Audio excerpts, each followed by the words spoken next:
According to China EV Post, Xpeng is facing challenges with its sales model. The company recently appointed Gu Yuanqin as the new head of sales, replacing Wang Tong. Xpeng initially used a direct sales model but began incorporating dealers in 2019.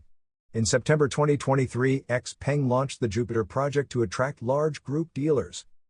Xpeng now requires dealers to purchase half of their targeted vehicle sales each month. This strategy has faced resistance and is difficult to implement nationwide. Dealers are struggling with inventory as new energy vehicles have a shorter hot selling period of 6 months. A Shanghai-based dealer bought over 400 cars to meet sales targets, but they remain unsold.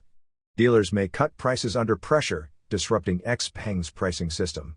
Xpeng's head of marketing position, vacant for 4 months, may soon be filled by Yu Tao from Oppo's OnePlus brand.